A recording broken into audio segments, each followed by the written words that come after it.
So it's great to be back at Bosphorus, and today it's very meaningful for me to have an opportunity to share with you some of the ideas that James Robinson and I developed in the context of our new book, The Narrow Corridor, States, Societies, and the Fate of Liberty. I'm not going to give a summary of the book.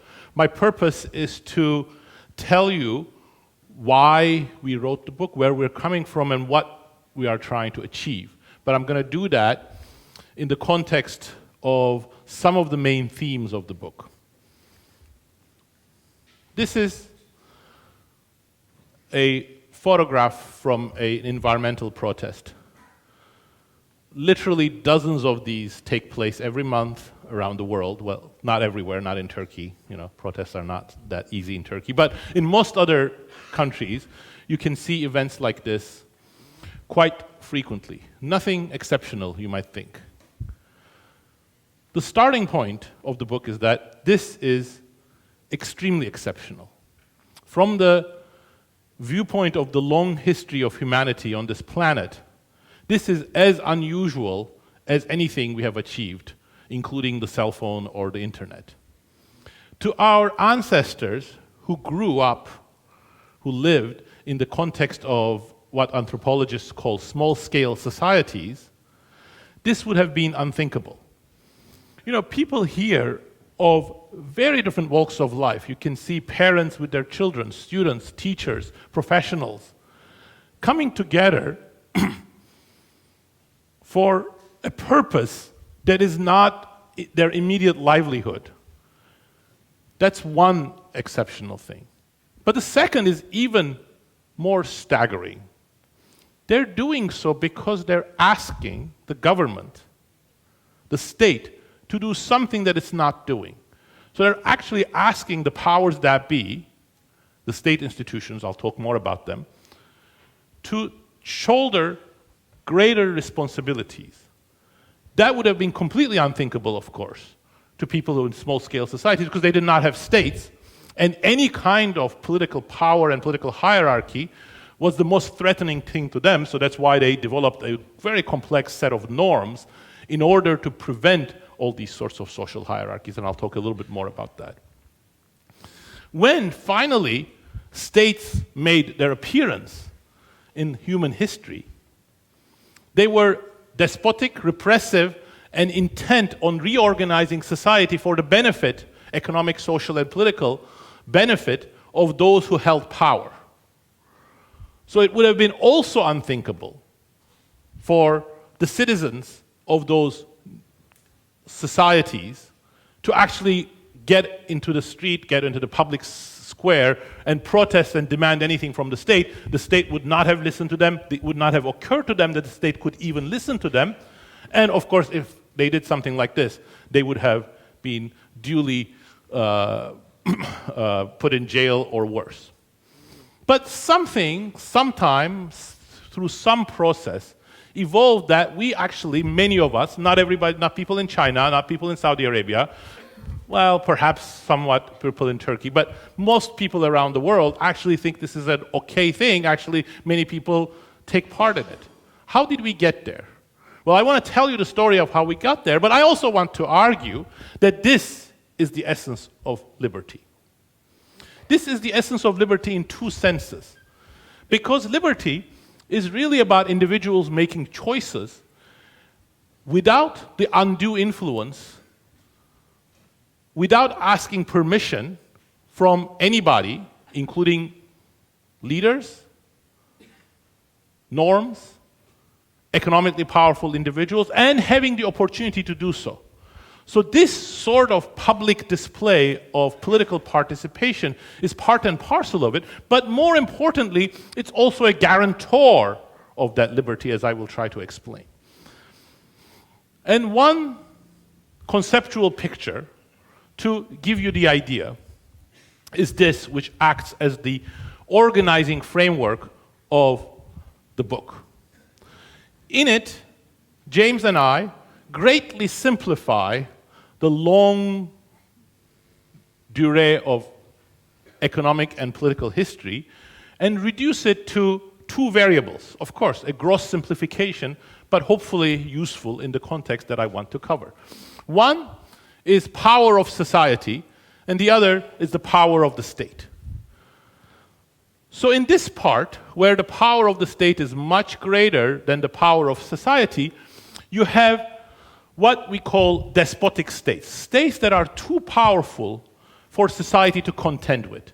Think of your garden variety empire, or dictator, or autocrat, or whatever you want. And its distinguishing feature isn't violence. Violence does happen in many of these states, violence against citizens, but its distinguishing feature is the inability of citizens to affect the direction of public policy, the choices, the social choices. Moreover, the arrows here, which are meant to represent the dynamic evolution of the capacities of states and society, are telling a particular story. They're telling you that in this region, these despotic states, like those in China, for example, will not only dominate society, they will also weaken society because they do not want to have the society to contend with them, to make demands, to keep them accountable. In this part, here, we have the opposite configuration. So here, state institutions are very weak, without the capacity to do anything that we take for granted from any self-respecting state. Regulate economic activity, impose laws, resolve disputes, use force against people if need be. Instead, you have a complex of norms and traditions that regulate conflict, that create their own social hierarchies, but also undercut any attempt by would-be strongmen to rise and build any type of proto-state. That's why the arrows here show this downward trajectory, meaning that there's really no room for the states to grow much within this space. So there are many contemporary examples, but the best illustration of these come from small-scale societies that have been studied by ethnographers like the Tiv in central Nigeria, which I'll say a few words about in a second. Now, this is the eponymous narrow corridor. This is where the title of the book comes from. And it is a corridor squeezed in between these two areas. But what's distinguishing about it is that some very different processes transpire within this corridor. You can get an inkling of that first from the fact that these arrows look very different than those ones. They're not the weakening of one side because of the dominance of the other. They are about the two sides becoming stronger together. What is that about? This is the heart of the book. We argue, and I'm going to go into some of those details, that the exceptional thing and the origins of that picture of people coming into the public square and protesting really come from the fact that both state and society have become much stronger. They have become much stronger in two important senses. The first one is that both state and society have greater capacities than you can see from most historical polities.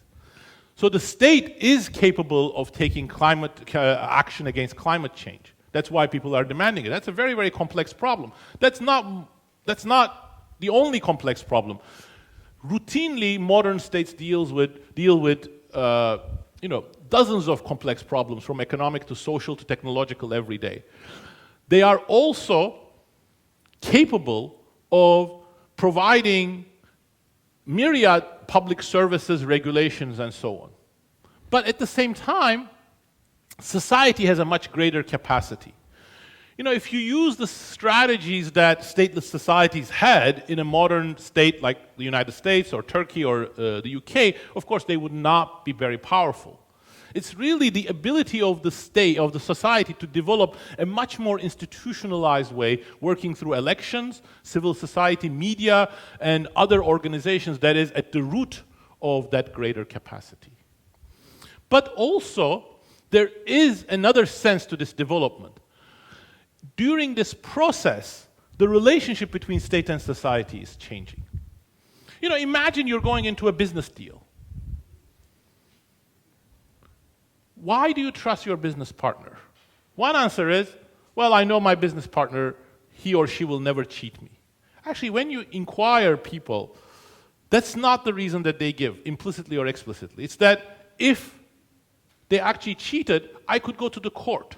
There is a set of institutions. So I actually trust institutions more than somebody I've actually getting into business, I'm willing to do business with, and I've known for a very long time. So there's a deep trust in institutions that evolves over this process. And it is critical. If you didn't trust the institutions, not that they will do the right thing, not that they won't do the right thing, but they have that capacity and they will listen to you, and they won't take whatever you ask from them and turn it upside down. That trust is critical in the motivation of the people who actually gather in the public square. Now, what I will argue and come back to at the end is that this has astonishingly important implications for how the economy is organized and how social relations work. Liberty is one part of it, and I will come to that. But let me actually start from the economy. So I want to illustrate with just two charts, because we don't have much time, two striking patterns, which, of course, are not directly about what I have explained so far, but are indicative of the same processes. So one is about democracy. Well, they're both about democracy. One is about economic growth, the other one is about distribution. So democracy is not the same as being in the corridor. There are several democratic countries that hold regular elections, but would have various sorts of dominances ingrained in their structure deeply. And if you go back in history, early societies that have arguably entered the corridor, and I'll give some examples thereof, were not democratic. But today there is an elective affinity between democracy and being in the corridor, because, as I've already emphasized, democratic institutionalization of the power of the powerless, of the regular citizens, is a critical component of the power of society. And so one question that you might ask is, what does democracy do to economic growth? And that's an important question, because in this day and age, we are continuously told that democracy is dysfunctional, that going in the direction of democracy would be economic suicide, and we should emulate China, we should emulate other countries that have a single leader, a powerful strongman at top, and not let the hurly-burly of democratic politics get in the way of good policies. Well, actually, the truth is quite the opposite, and that is critical for my argument, because the nature of economic growth is both more innovative and more inclusive in the corridor. More innovative because you need the energy of society that cooperates and participates in every dimension of life, and more inclusive because top-down economic growth, which no doubt happens, look at China, is not going to bring the same sort of shared gains. So here is a very simple chart that I will put as Exhibit 1 in that claim. So what I do here is I classify every country since 1950 as democracy or non-democracy, and then we are looking at democratic transitions, so countries that go from 0 to 1. So therefore, you're not comparing apples and oranges, you're not comparing China to Switzerland, they're completely different countries. You're looking at the question of what does a country do before it's democratic, after it's democratic. And just look at the simplest measure of economic progress, GDP per capita. Now, 0 is every country that transitions from non-democracy to democracy is centered at 0. Okay? So you're saying here, how do countries that democratize do relative to other non-democracies that remain non-democracies in that year? Now you see two things that are important, and I'll come back to them. The first one is that before zero, which means these are the years before democracy, typically there is a decline in GDP per capita. That's a very robust pattern. Dictators and autocrats don't generally, sometimes there are exceptions, but don't generally leave out of their own volition. They go because they are forced to go. And they are forced to go when things don't go well. So the critical times for autocrats is when the economy tumbles. So that's why you have this down. But then look what happens. Right after democracy, there is no economic miracle. The economy starts growing, reverses the pattern a little bit. But look at it, within the next 20, 25 years, you have about a 20 percentage point higher GDP per capita. That's a very remarkable growth. You know, few things, even manna from heaven, wouldn't get you that much growth. So, at least in all of the data we have, the future is not known. Perhaps China would be the only economic success, and perhaps in the future everything will be different. But in the data we have, there is no support for the claim that democracies are worse and autocracies are better. Quite the opposite. And the growth of democracies, and again in line with the nature of things being different, in the corridor is rather distinct from what you see in non-democracies. Things become much more widely shared. And so here I'm showing you one aspect of that, infant health, infant mortality. So right after democratization, you see a huge drop in infant mortality. Why? Very clear. Democracies increase taxes and start investing in education and health expenditures, of course, give you dividends in terms of the most vulnerable, in particular infants. I could show you several other figures showing the same pattern. Democracies, just with that elective affinity to being in the corridor, create a very different type of economy, more based on bottom-up participation, more emphasis on technological progress, faster growth, and more broader gains from that growth. So, how do we make the corridor work? What are the forces that put us in there and that make this upward heading trajectories tick? Well, I'm going to start, I'm getting confused because there are two screens here, and I'm getting like, okay, so I'll just head here, look here, and then I'm less likely to get confused. So I'm going to start telling that story with this shard of broken pottery. Those of you who can read Greek will recognize the name of Themistocles. Themistocles was the closest thing with Pericles, but Themistocles much more, in my opinion. The closest thing that ancient Athens, the birthplace of democracy according to some, had as hero. He was an inspiring leader. He saw the threat from Persians. He single-handedly convinced Athenians to organize a navy. Then he led that navy, saving Athens. Then he recognized the threat from Sparta. He campaigned for turning Athens' attention against Sparta. But he was ostracized and sent away to exile from Athens for 10 years. That was a unique Athenian institution, the law of ostracism that Cleisthenes introduced in 6th century BC. According to the law of ostracism, every way the assembly were Athenian men, all had the vote, except the slaves. There were slaves, so we'll come to that. And that assembly democratically decided whether there would be an ostracism. If the vote was for an ostracism, then every Athenian citizen would write the name of a person on a broken piece of pottery called an ostrakon, hence the word ostracism, and whosever name was written most frequently was ostracized for 10 years from Athens. Think about it. What is that institution doing there?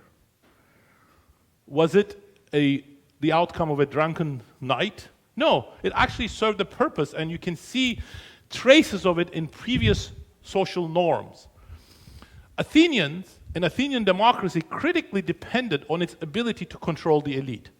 Those were the struggles that led to the formation of the institutions, and those struggles defined the working of Athenian democracy. And the real threat wasn't just economic, wasn't just political, it was social. People getting too big for their boots, dominating others, telling others what to do, and setting up a deep social hierarchy. And the tool of ostracism was very much an attempt to deal with that problem. If you get too big for your boots, even if you're Themistocles, you're going to get ostracized. That distrust of power was what animated Athenian democracy. It isn't unique to Athenian democracy.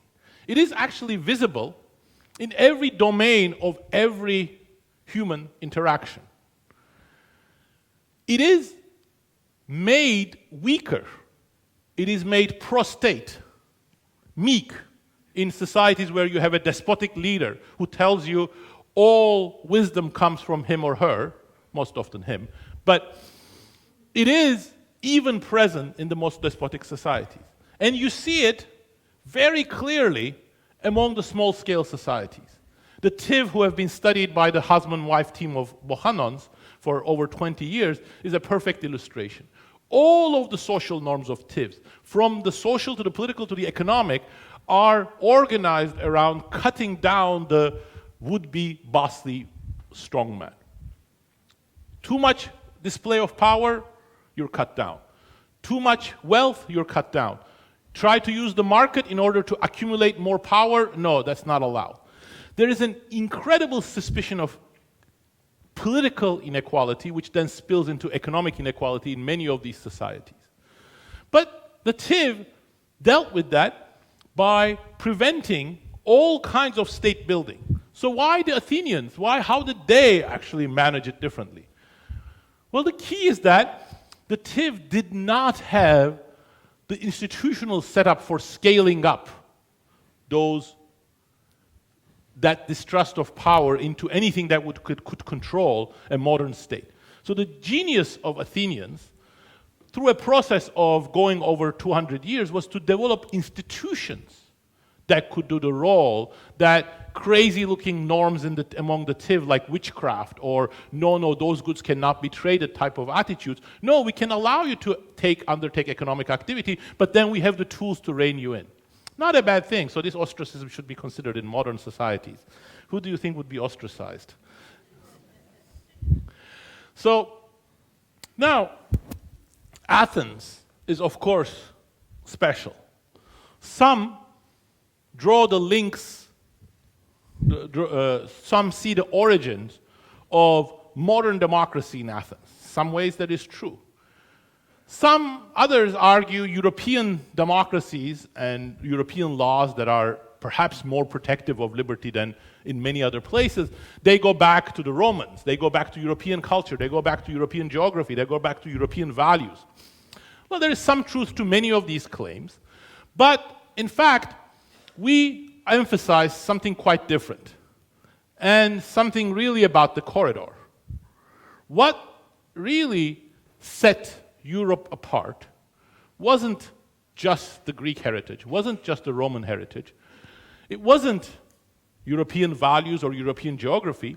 It was a fortuitous balance that emerged during a particular historical juncture. Specifically, after the fall of the Western Roman Empire, two things coincided in Europe. A history, a blueprint, a memory, an understanding of how centralized administrative institutions of the form of the later Roman Empire worked, all of those institutional prerequisites, but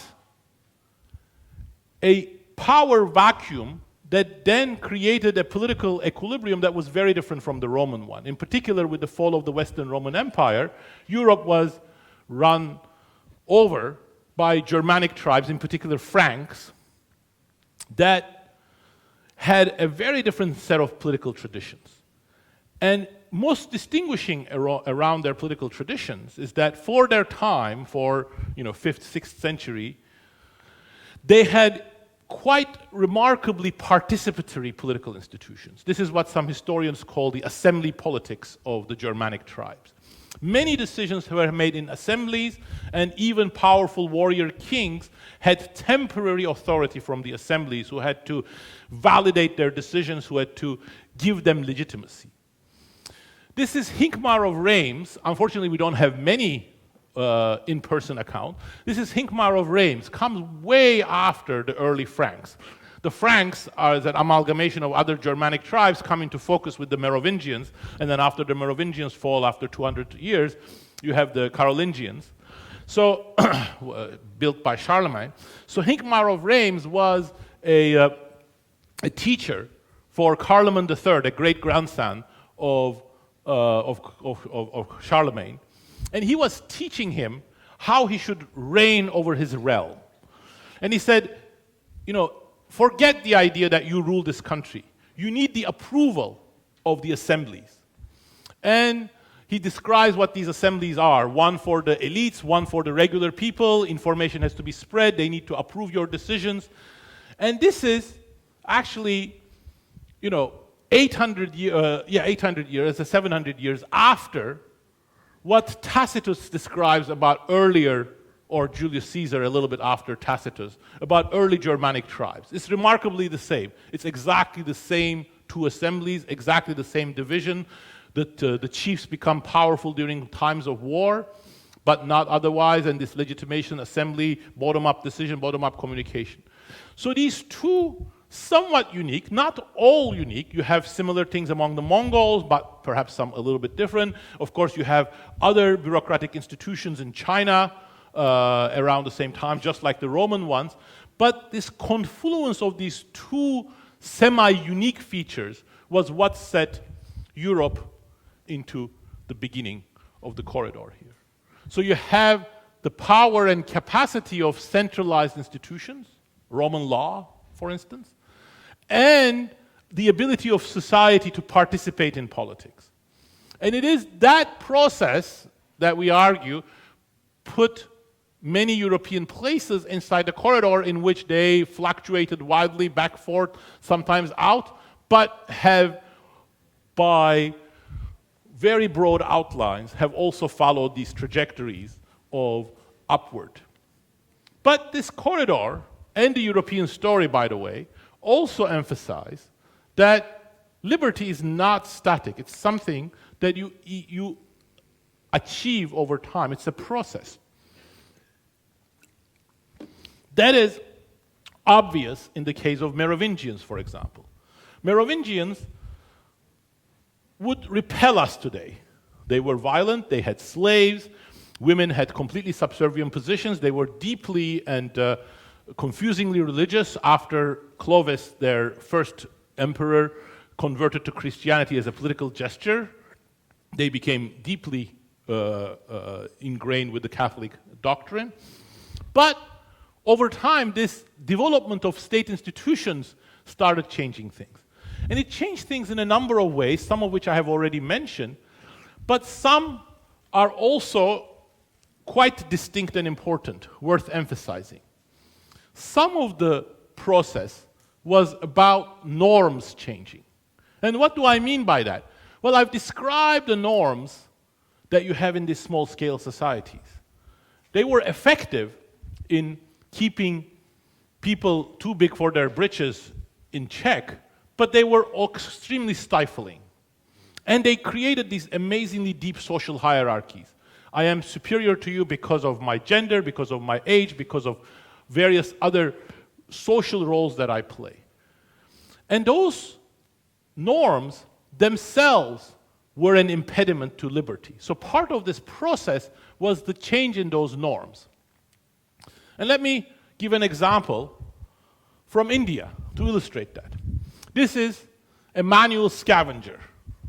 Manual scavengers, just before dinner, their job is to clear animal carcasses and human waste. So they spend their working day in the most unsanitary conditions. Very short life expectancy, amazingly unhealthy, hugely unpleasant work. There are perhaps as many as 5 million manual scavengers in India. Who are they? Well, it turns out almost all of them are Dalits. Dalits, or the untouchables, are the bottom caste in India. There are about 200 million of them in India. 200 million Dalits. Not all of them are manual scavengers, obviously, but they all perform the most menial tasks. Many occupations are close to them. They are completely socially discriminated. Until quite recently, many of them could not attend the same schools as regular Indian kids. If they attended the same schools, they had to sit separate not to pollute the water or the seats that other Indian kids were using. How is that law? Not absolutely not. Indian law, Indian constitution upon independence from Britain at the end of World War II was written by one of the most inspiring people in 20th century history, a man named Ambedkar, who was himself a Dalit. He himself was shunned throughout life, but he was a brilliant person. Even though he was refused education, he had to go to school eating, drinking separately. He rose up, he became a lawyer, and he became a human rights activist, and he convinced, against Gandhi and Nehru, by the way, to make dealing with caste hierarchy a key part of the Indian constitution. Gandhi objected, but Ambedkar finally prevailed, and the Indian constitution is extremely clear. There is no discrimination on the basis of caste. In fact, there are many safeguards in Indian constitution against caste-based discrimination. So how come we have this story? Well, we have it because it's not the law. It's the norms that create the cage of norms. It's the norms that create the cage which trapped 200 million Dalits in India. And it is that cage that needs to be broken. India can never become a modern democracy as long as that cage's vestiges remain, and the same is true for many other countries. So how do we break the norms? Well, let's think of another norm that somehow got broken, but only partially, gender-based. So there's no doubt that anybody who tells the history of democracy or liberty would see Britain as one of the turning points after 1832, especially, where the first Reform Act extended voting rights to middle-class men, and the second and the third Reform Acts expanded the franchise. Britain is at the forefront of democracy. You have to say they are in the corridor somehow. But emphasizing that liberty is a process, things were very different. And for women, in still second half of the 19th century, British women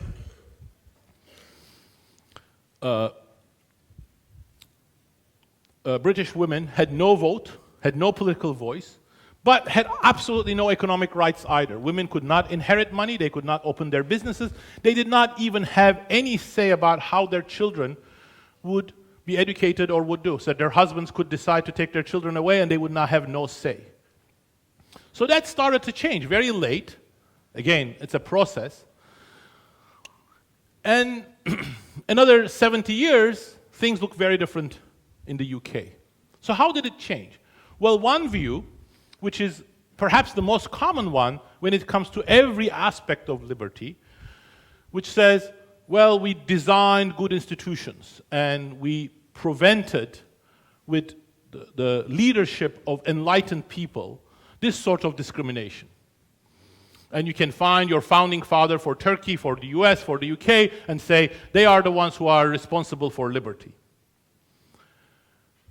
In the US, it would be the founding fathers, Madison, Jefferson, Washington. But actually, the story is very different in every case. It was always bottom-up demands that frustrated the plans of those leaders that led to liberty. And those leaders, when they were unrivaled in their plans, that didn't really lead to liberty. So this is the United Arab Emirates way of dealing with the cage of norms and trapping women. So this gentleman here, Sheikh Al Maktoum, the ruler of Dubai, instituted a Gender Balance Award in the year 2017 to deal with the situation of women. So in the 2018, he's presenting the Gender Award. So what do you see that's common among these 4 gentlemen who are getting the award? They're all gentlemen. So all of the gender balance awards went to men.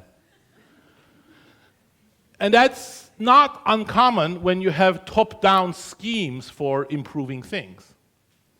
Now, how did it work in the US or the UK? Well, first, women got the vote, so they got political voice, but that was only part of the story. Then the social norms had to change, and that's the part of the process. If you give the women the vote, but they are discriminated in family, in workplaces, in the social eyes of their peers as well as men, that's not going to be empowerment. So real freedom came from the social norms that started slowly, ever so slowly, and they're still in the process of changing. Now, all of this asks questions about history. So what about all of those structural factors, what political scientists and sociologists call structural factors, all of these big events of history? Aren't they important for understanding where state capacity emerges, where you have these strong states?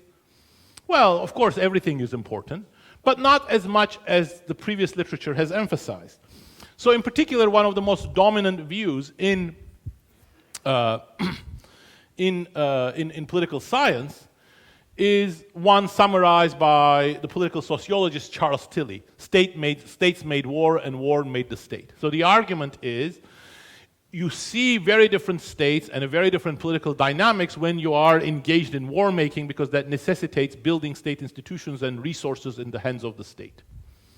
But for every structural factor like this, be it war making, be it trade, be it the type of crops, be it geography, you find several examples and as many counterexamples. So what's up with that? Well, our framework helps us understand.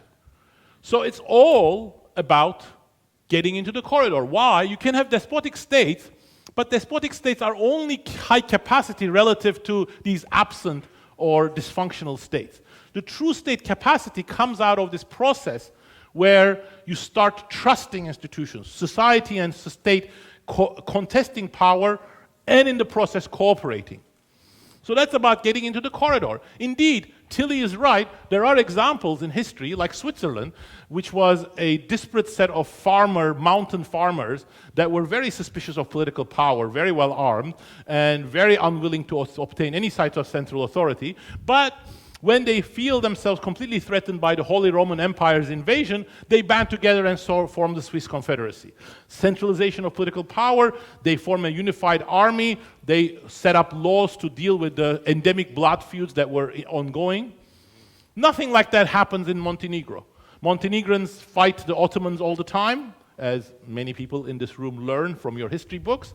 They fight very well sometimes, but they never centralize political power. It depends on where you are in this figure. The same impetus can get you a temporary organization, which is what the Montenegrins did when they fought the Ottomans, but not get you into a different institutional path, or it may get you into the corridor. But then, in the case of Prussia, when Frederick William I came to power right after the Great War, 30-year War, and realized how his country was ravaged, he completely changed track, which the Prussians already, at the time, had essentially had a developed or evolved version of the same assemblies that their German forefathers had. And he said, I'm going to change this. I'm going to build a much stronger army. How did he do that? The first thing he did, he sidelined the very powerful at the time assemblies, the parliaments of Prussia and Brandenburg. Then he introduced very heavy taxes on land so that all the resources could be centralized in the hands of the power, in the hands of the state. Then he introduced a heavy form of conscription so that he got all of the men, especially physically fit men, into the army. Completely reorganized society into a military way so that Voltaire would say, normal states have armies. In Prussia, the army has a state for itself.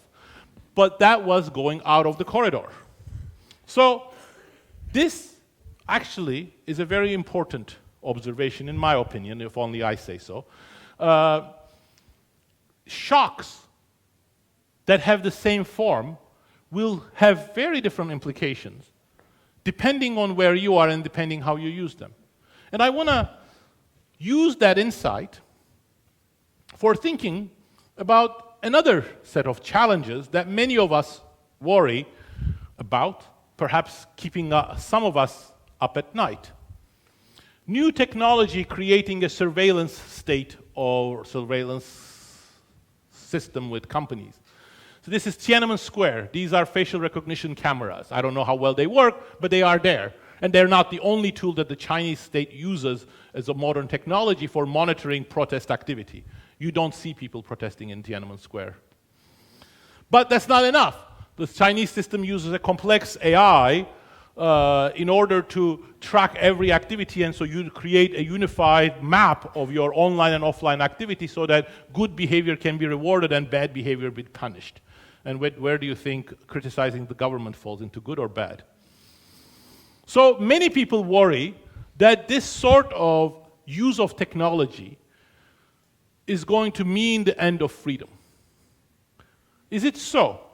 Well, this perspective suggests, well, perhaps that's a strengthening of the state that might get us out of the corridor, but it would depend on how we use it, how we contend with it, how we confront it with increased capabilities of society, and where we are in terms of our balances. The effect of AI technology on China need not be the same as the one in Turkey or the one in Nigeria or the one in Switzerland. So how do we think about that? Well, we can use this framework, but let me apply that framework to some prior concerns about similar things. The great economist, Friedrich Hayek, has shaped political and economic thinking in the 20th century as much as anybody. In 1942, Hayek was an emigre from Vienna teaching at the London School of Economics, my alma mater. London School of Economics' director at the time was a name called William Beveridge, who came up, or he led a team of bureaucrats, civil servants, to write what became known as the Beveridge Report.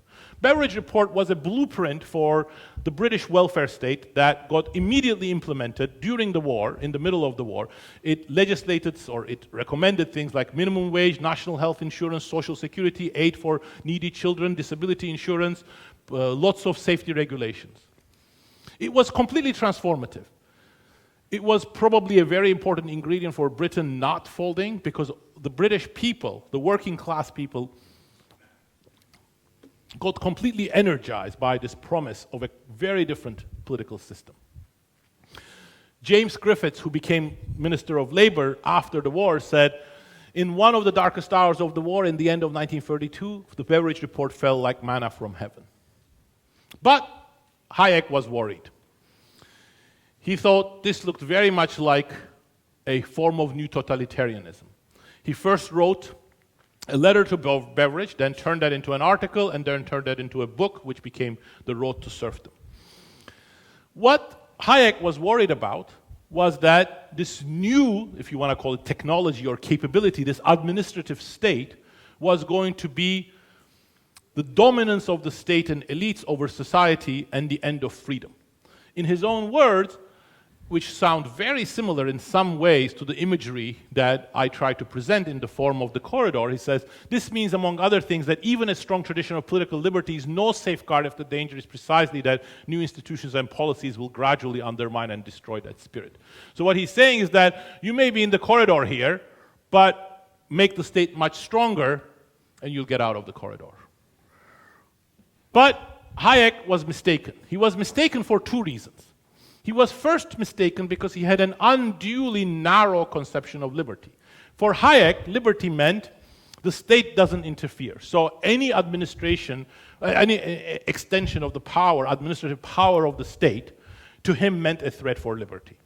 Well, that is a threat to liberty, but you have to balance that against the need for individuals having opportunities in order to exercise that freedom. And the real threat during the Great Depression and its aftermath, and likely to recur in the minds of many people, including Beveridge, was that because economic hardship would be so severe, at least periodically, that people would not have the means to be free. And in fact, William Beveridge himself vehemently denied any label of socialist, and he wrote a book called Why I'm a Liberal. And his view of liberal was that you need to protect people against the economic dominance of others. So that was very much a deeper way of thinking about liberty than Hayek. But the second reason why Hayek was mistaken is because he thought that if you increase the state power, that's it. But reality wasn't like that. What happened in Britain, and even earlier in the Scandinavian countries, was that as the state was asked to shoulder greater responsibilities, society also became more involved in politics and more intent in monitoring the state that is now more capable and more powerful. So what kept most of Europe in the post-war era in this corridor, and in fact led to perhaps the greatest 40 years in European history in terms of growth, equality, social services, political liberties flourishing, was that as the state became stronger, so did political participation bottom up. And it is that process that the Swedes actually understood, because the whole hallmark of Swedish social democracy, led by the Swedish Workers' Party in 1932, was we built a broad coalition, first bringing workers and peasants together. That's why it was called the Red-Green Coalition, or the cow trade. And then we bring the businessmen together, and the businessmen were from the get-go part of that coalition. It wasn't based on expropriating businessmen. It wasn't based on punitive taxation of the businessmen. It was based on a compact for creating a social welfare state together with an economic environment which would generate economic growth, productivity growth, high-wage jobs, which was the key of the collective bargaining structure of Sweden. So the essence which the Swedes captured was the balance of power, that it was a situation in which you made the state more responsive, more responsible, while at the same time making it more responsive, which meant society getting stronger. So, what does this framework then tell us about the other question? Not of staying in the corridor, but of getting into it. Well, one of the interesting things about the framework is that it emphasizes there are multiple ways of getting into the corridor. If you start as a despotic state, the way to get into the corridor is for society to get stronger. But if you start as an extremely disorganized state, the way to get into society is for the state's capacity to increase and its laws to be more obeyed. So completely diametric. What's needed in Russia, what's needed in China is very different from what's needed in Nigeria. And if you start down here, which many African and some Central American regions are, then you need a simultaneous strengthening of both. And this one actually is the most interesting in some sense, because it really underscores the simultaneous building of trust in institutions. So, what examples we have of this sort of move into the corridor illustrate is that leadership does matter. Somebody needs to become the face of a new type of politics, a new type of public service, but that person has to immediately start building trust in institutions, and often from conditions where that trust is sorely missing. So it is a simultaneous deepening of the power of the state, tax collection, regulation of economic activity, law enforcement, refuse collection, basic public services, while at the same time you make the state more open to criticism, more open to influence. It is best captured by Fashola, one of the mayors of Lagos, which started as one of the most dreadful places in the world, crime-ridden, very dysfunctional, nothing worked, and transformed itself completely in the course of about 10 years. Fashola gave his cell phone number to citizens so that they could call him if the public services weren't working. That is a very different type of politics than what you are used to. But you see that it happens. But it also underscores, again going back to this question, really, if you want to stay into the corridor, you do need to cherish that trust. You need the trust to get into the corridor, but if you are in the corridor and you lose that trust between states and institutions, you do leave yourself vulnerable for spinning out of the corridor. And why is that important? Well, because one aspect of the threat in the current environment is that there is increasing dissatisfaction and discontent.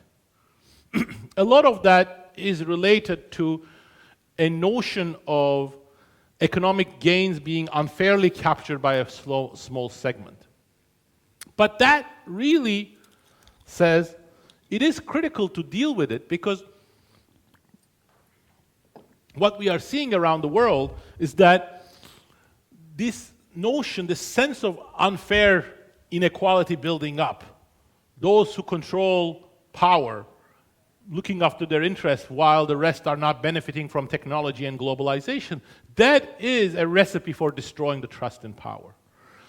So, and the way to deal with it, just like the Beveridge report, just like what the Swedish Workers' Party understood, is that you have to deal with both the root causes and some of the ramifications of that inequality. Better social safety net, better effort for building opportunities for everybody. And if you don't do that, you are in danger, because that trust being eroded is going to take you out of the corridor. But if you do that, you're in danger too. Because Hayek wasn't completely wrong. If you do that while getting the balance of power right, then you're going to be in trouble as well. Now, I also wanted to say a few words about Turkey, but I am already out of time, so let me be brief in that. What I want to sort of highlight is that Turkey, in some sense, has had several opportunities to enter the corridor, but hasn't generally used them. And the reason why it hasn't used them is because what moving into the corridor means is for society's power over politicians and leaders to get deeper. And that hasn't happened in Turkey. And when that doesn't happen, it is impossible to get all of the other things that you need to have from being inside the corridor. And I will just show you two more pictures to summarize that. One is that, as I emphasized, inside the corridor, you get growth, but you get a different kind of growth. So what you see in Turkey is that, especially over the last 20 years, you do have growth, but that growth is not high-quality growth. And it's not high-quality growth by one simple measure, but I can show you others, which is that what economists call the total factor productivity, how efficiently we're using our physical capital, human capital, labor. That's negative or zero in Turkey for most of the period. And it's our inability to improve the structure of the economy, the productivity of the economy that is at the root of this. So if you look at what Turkey exports, these are medium tech and high tech products. We export no high tech products. The medium tech products, they increased for a while, but they stayed constant. We essentially export low tech products, and that's where the source of economic growth. So all of those are related to not being in the corridor. They're the economic aspects of it. And whereas if you look at other countries that are our peers, they paint a very different picture. And the consequences of that type of low quality growth are, of course, inequality. So if you look at Turkish inequality, it's actually at Latin American levels. We're on a par with Chile and Argentina. It falls for a while with the growth expansion in the 2000, but then it strikes up all the way to Brazilian, Chilean levels. And of course, all of this, as the narrow corridor highlights, is all about political participation. And as I have emphasized time and again, political participation means bottom-up participation. It needs to be through a variety of channels. It needs to be through political parties, it needs to be through social media, civil society organizations, and it needs to be through media. But Turkey tops the league of journalist jailers. We actually house about a quarter of all journalists who are in prison in Turkey at the moment. But that, of course, is completely inconsistent with politics inside the corridor, because muzzled society cannot be part of the corridor. So in sum, the corridor is hard work. It's not easy to get into it, it's easy to get out of it, and it is not going to be a gift from leaders. It is something society demands, and if it really works at it, and if the conditions are opportune, and if the right strategies are pursued, society, together with better laws and better state institutions, can be a conduit for the corridor, which then can change the nature of economic growth and the nature of liberty in society. But threats to that liberty will be ever present, and the only way we can safeguard it is by understanding what it brings and also ensuring to work that balance of power at every turn. Thank you.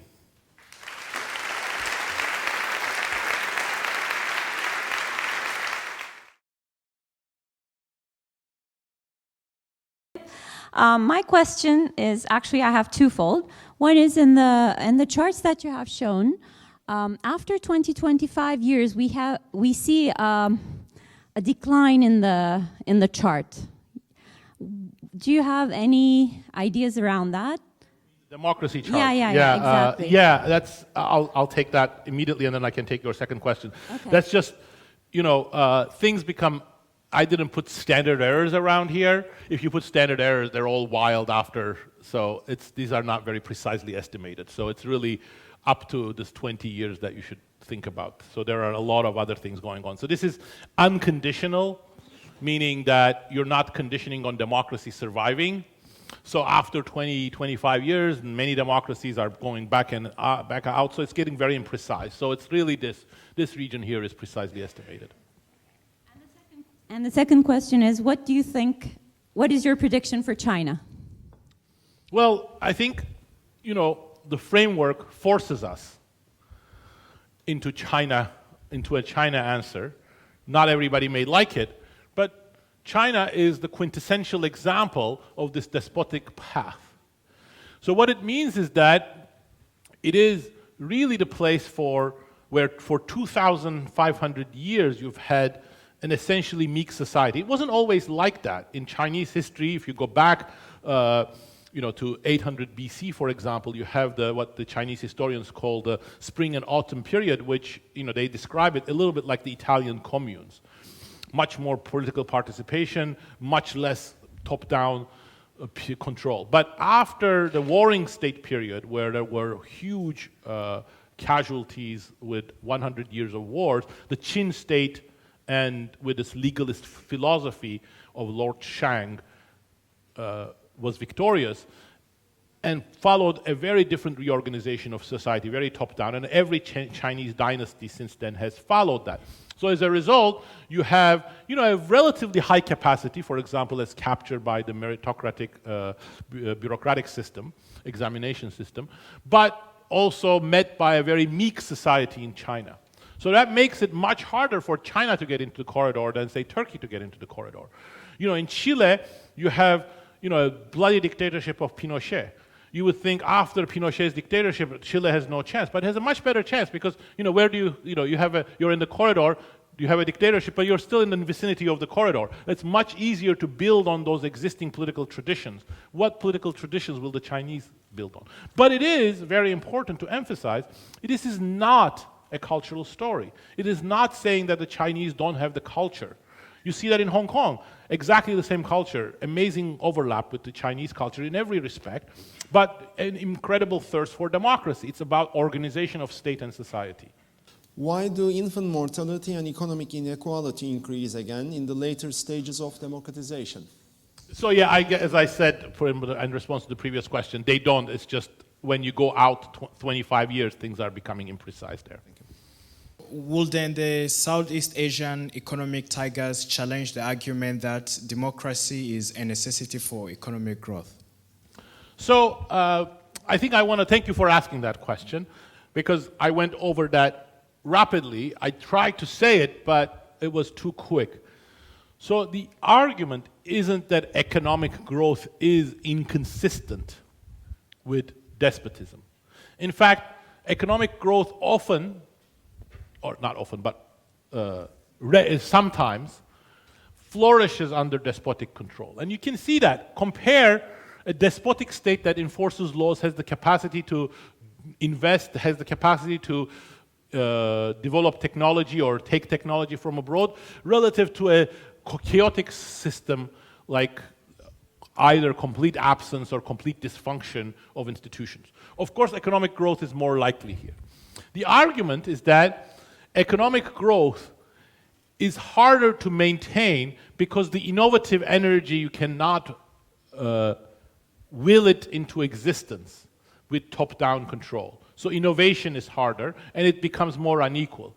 And, you know, the East Asian tigers are not inconsistent with that claim. Look at South Korea. Some people will tell you South Korean growth story is all about General Park and his iron grip. Well, that's true.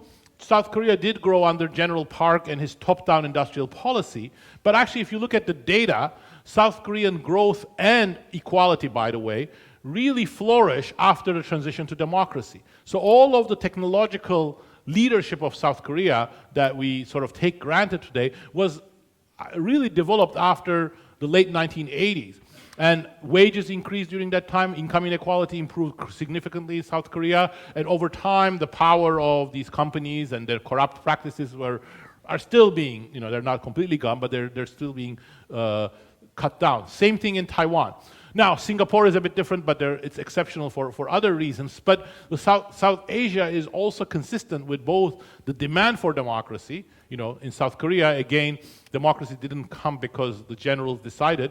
In fact, there was a strong union movement and a strong student movement. They went onto the streets. First, the army shot them and imprisoned quite a bit of them and killed a couple dozens.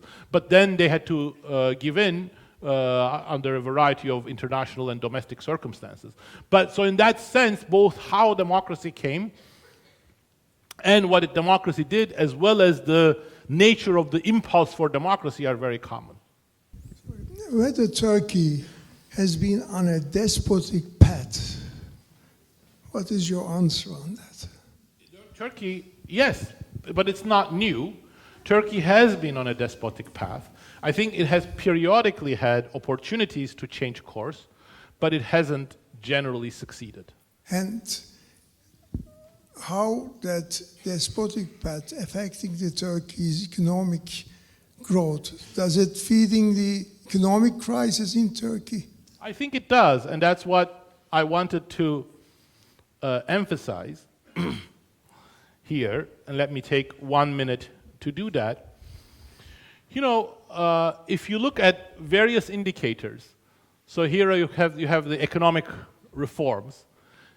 According to international organizations, there was an improvement in many of these things around 2000s, especially after the financial crisis, and the World Bank and IMF programs really required various changes both in how government money was spent, how it was collected, how it was made more transparent, as well as financial and product market reforms.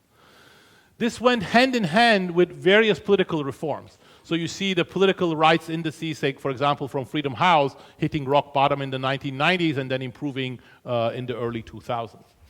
And that is, even though it was very imperfect, it was ham-handed, but it was still important in changing the Turkish growth trajectory and potential.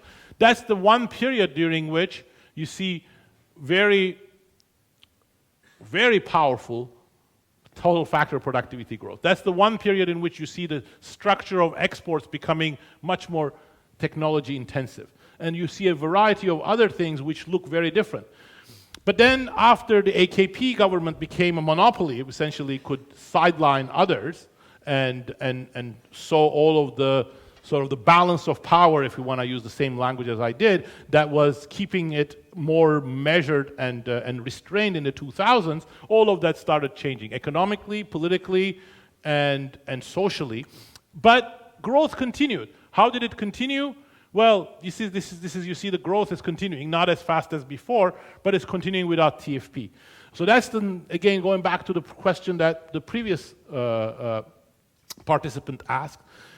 It isn't that growth, at least for medium-length periods, 10 years, sometimes 20 years, is impossible, but it is a very different type of growth. It is growth not based on technological improvements. It's not based on productivity improvements.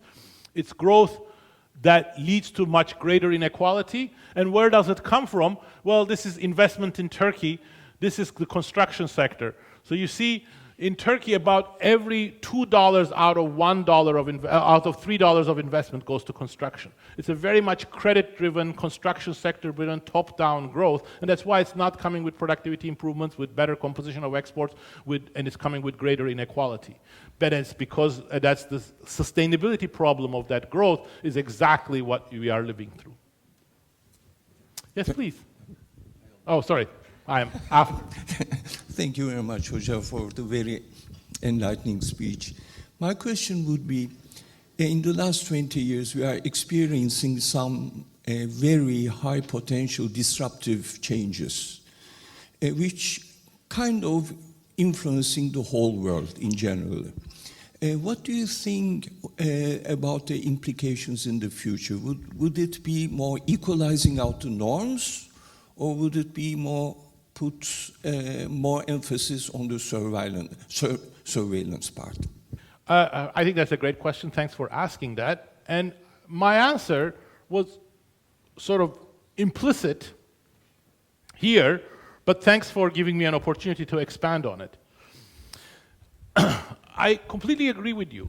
I think we are in the midst of at least 3, probably 4, perhaps even more trends that are all interlinked and create a time of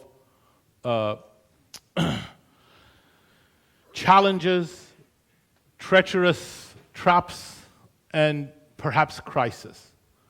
First, I already showed you this. I'm not sure that I would say it's the most important one, but it's one of those. It's the increase in the power of technology to survey and control people. The second is another aspect of technology, automation. The production processes in manufacturing in almost every developed nation has been already transformed, and the next step likely is the service sector, and it's also spreading and impacting developing countries. That's creating a very different production structure. It's creating job loss. It's creating lack of opportunities for low-skilled, medium-skilled workers, and it's part of the malaise that has really beset a lot of countries around the world. Globalization has also gone exactly in that direction. Lots of opportunities for big companies, lots of threats. And related to all of these, we have a rise in populism and nationalism that we had not seen, a decade ago. So all of these are threats, but the reason why I put up this picture is because just like other changes, those threats their implications will depend on what we do with them. So the same impetus can get us into the corridor, can get us out of the corridor. Look, I gave you the example of Lagos. Fashola would not have been able to give the same reassurances if he didn't have a cell phone. So there the cell phone technology is being used for something very different than snooping on people. So it's how you use that technology. Early on, we celebrated the internet as the most liberating or the most democratic of institutions. We didn't think that the internet would be Big Brother version 2. So it really depends on how we use it. And there is nothing in the nature of globalization that says globalization has to create just inequalities and has to lead to the decimation of the welfare state. So those are the choices. Understanding those choices is important. Using them right is important, but also where we start from. It's inevitable that AI technologies will be used differently in China than in France, for example. First of all, thank you for theorizing what we all long for these years. How do we understand that there is a strong demand for democracy in the society? What facts and figures do we look for to understand this? And what happens if half of the society demands democracy and the other half does not? And finally, what if the society has a totally wrong, a totally misunderstood concept of democracy? We have the saying, very famous, kendine Müslüman. And can you evaluate all these questions for the case of Turkey as well? Thank you, Mr. Acemoğlu. Thank you. So, of course, each one of them require a 15-minute answer minimum. And I'm not sure whether everybody would like to stay for that. But let me say a few things. First of all, on the demand for democracy. If you look at the data, and every data set is imperfect, but both the common ones like Freedom House, what you see is that there's a very strong expansion of democratic rights, political rights, civil rights in the world, pretty much everywhere in the world, different waves, happens differently in different parts of the world, but up to about 2005. So there's and this is the period where everybody is politically participant. There's a lot of mobilization in many societies from Latin America to Asia. And then around 2005 it starts reversing. Perhaps 2007. It's hard to know exactly. So I don't think the demand has gone away. And you see that in places like Hong Kong or Chile, where people are really want to go onto the streets in order to demand more from the democracy or demand more democracy. But, of course, it isn't a happy time for democracy. And some of it I've already mentioned, so let me repeat it because it's important. One is that when people lose their trust in institutions, that is not an opportunity, that is not a convenient time for democratic empowerment. Because democracy does depend on people delegating power to experts and politicians in the belief that they can then rein them in. But if you stop believing in that, it doesn't work. You may want a populist authoritarian leader, or you may want laws to be completely ineffective, but you will want something else, and that's what we're seeing. The second is, and that is partly because of this inequality and unfairness trends that I emphasized related to automation and globalization. But the second is this: if you live in a society where the government is keeping social credit score on you, it's very hard to have a vocal voice for democracy. But you raise another important issue, and that's the one that we talk about in the book, but we're not, it's not the main focus because we had to simplify things. For most of what I discussed, I talked of power of society. What about the divisions in society? Well, the cage of norms were about that. If you want to tell the story of the US, it's all about that, African Americans versus the white elite. But it's much more pervasive than that. And in many societies, there are these deep divisions of what people understand from democracy is very different, and what people want from democratic politics is very different. But I want to with respect to Turkey, I want to make one point. In Turkey, there is sometimes a conception of democracy, which sometimes people call majoritarian democracy, whereas you elect a leader and then you empower that leader. That isn't consistent with the narrow corridor. Why not? Because the narrow corridor is not about the methods with which you choose people. It's about what are the constraints and what are the channels of influencing that person. So if the person you elect becomes beyond influence and too powerful, that is not going to be consistent. So there are the ways that in which you try to make democracy work is important in conjunction with whether you can or cannot be housed in the corridor. Please. Yeah. So someone online wants to know if you can explain the recent developments in the UK, a country with the oldest tradition of democracy, and now systems are hijacked by actors putting self-interest in front of everything else. Yeah, I think in the book we spent some time talking about how countries leave the corridor, and a good chunk of that is devoted to the populist instinct that becomes out of control. The populist instinct isn't unrooted, isn't something that comes as manna from heaven. It is a reflection of a discontent about how things are. It was that populist instinct that ultimately led to the reform of the product markets and the power of the big trusts such as Standard Oil and J.P. Morgan and the railways in the U.S. being scaled back during the progressive era. But that populist instinct especially when it becomes completely associated with this disappearing trust in institutions, creates a period of great uncertainty. Out of that uncertainty, you may get reform. Out of that great uncertainty, you may get some sort of back to business as usual. Out of that, you may get fascists or authoritarians or crazies, all sorts of things. So in Italy, you ended up with 5-star. In the US, you ended up with Trump. In the UK, you ended up perhaps with something even more durable, but perhaps not as dangerous as Trump, Brexit. But the root causes are related.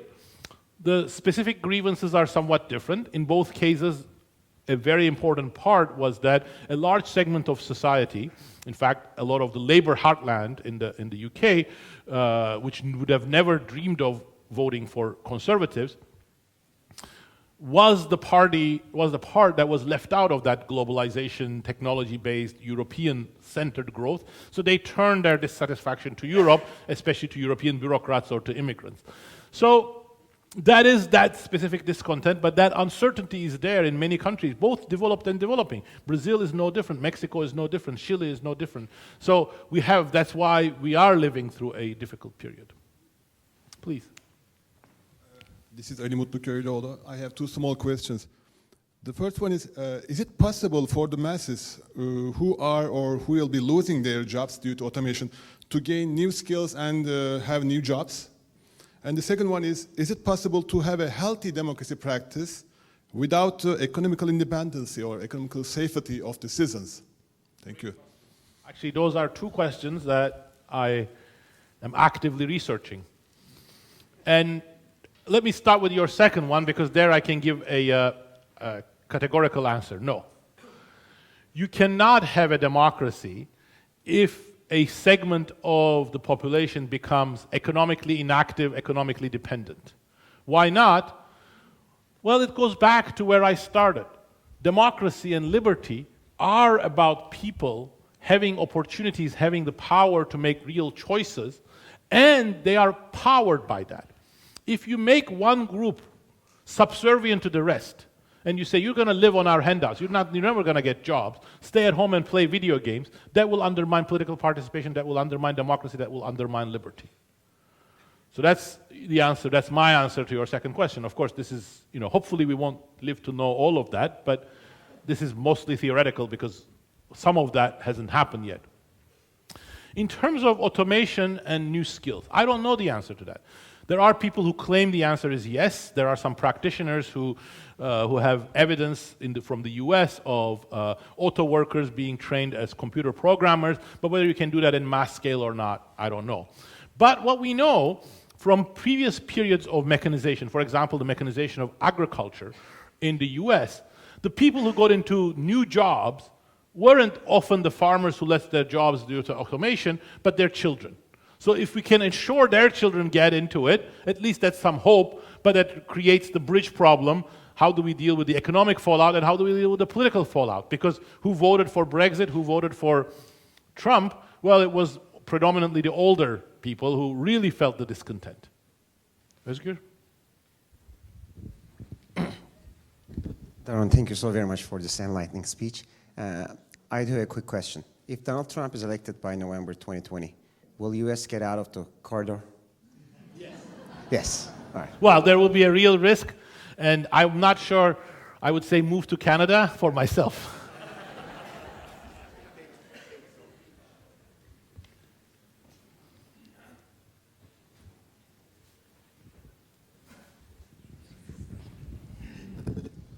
Thank you. So you assessed briefly some of the historical genealogy for this narrow corridor, so the memory or legacy of the Roman Empire and the participatory habits of the German tribes. I wonder, closer to us, what would be the place of colonial exploitation for this genealogy of the corridor, and if you think that the balance of power in the corridor could be also created by global inequalities outside the corridor. Thank you. For asking that question. So let me actually clarify one thing, which you did not imply, but I fear my emphasis on the European case, because it's interesting, that emphasis might have created the misimpression that in the book we nowhere claim that the corridor is a European phenomenon. It has occurred in many places. It has been more durable in some parts of Europe than others, but there is nothing European special about it. So I want to first clarify that. The second question is about, well, I can take that in a narrow way or in a broader way. The narrow way would be about just the colonial expansion. But the broader way would be, is it a global dependence where being in the corridor in one part is dependent on some other parts being pushed out of the corridor or being pushed into some other corner? Now, I actually don't believe so. So I do not subscribe to world system or dependence theory type ideas that those global dependencies are a necessity, while also completely recognizing that the colonial experience was both destructive for many parts of the rest of the world and set them back in any potential for moving into the corridor. A lot of that history we don't actually recount in this book because a lot of that was in Why Nations Fail. But also that in some special cases, that colonial linkages might have helped the institutional evolution. And in particular, again, in Why Nations Fail, which we mentioned briefly in the current book, is in the case of Britain, or England at the time, where the ability of a new class of merchants to benefit from colonial exploitation was really critical in the political and economic balances in England and then in Britain in a way that would have made probably many of the subsequent developments impossible. So I think as a case of historical record, those interdependencies are present and the colonial impact negative was very important in many cases, but as a general theoretical proposition, I do not subscribe to that. But also, this perspective emphasizes another point which should be obvious but still bears repeating. The fact that you are in the corridor and you're constrained against people who have voice and power in no way implies that you're going to be nice to people who don't have power. That may over time evolve. Some social norms may change very slowly, but generally many corridor-bound polities have made many terrible things. King Leopold himself behaved very well at home while ravaging and cutting people's hands in the Congo. So being in the corridor doesn't mean that you're nice against people who are voiceless. And that's what really the Greeks understood. That's why it wasn't enough to have those assemblies. That's why they needed to uproot hubris in the country. Please. With regard to this long debated question or issue of social democracy decaying, how would it affect the many nations, states going out of countries, going out of the narrow corridor? What do you think about that?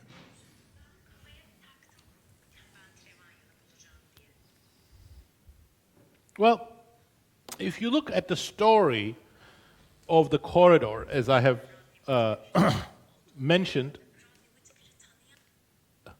as I have explained at the end, you will of course recognize, as you did, that social democracy is a very important part of it. That in some sense, if you stop, I mean, I'm over-interpreting it, but if you stop Europe where it was, at the beginning of the 20th century, it would be somewhere here. Much less capacity of the state, especially in economic affairs, but also in some social ones, and much less participation in politics, and much greater risks and limits on liberty because of economic dominances, inequalities, uncertainties. So the social democratic compact that really changed labor markets, changed regulation, changed redistribution, at the same time, creating more democratic participation was a very important part of it. So that's just the preamble to your question. It is also my opinion, and I think it's even less controversial, that the last 2 decades have not been happy times for social democracy. I think globalization necessitated changes that not all social or not many social democratic governments have been able to do. The fall of Berlin Wall removed some of the arguments that existed for restraining markets in some domains and created hubris on the sides of the people who wanted to get rid of social safety nets. And I think the overreach from some social democratic governments, for example in Sweden, sometimes backfired. So all of these things, I think social democratic erosion or decay, as you called it, is a part of life. But also, I guess my account would suggest that something like social democracy, and I'm not saying that on the ideological space, but more on the space of better participation in politics, coming together with different new and more creative responsibilities on the part of the government, I think those are necessary for the corridor to work in the decades to come. So thank you for the opportunity. So I have 2 questions. One is that will you helping Turkey get into the corridor through the political parties just coming out, or in another form? And second is any advices or suggestions for the young people here, or if you would go back to your 20s, what would you have done differently?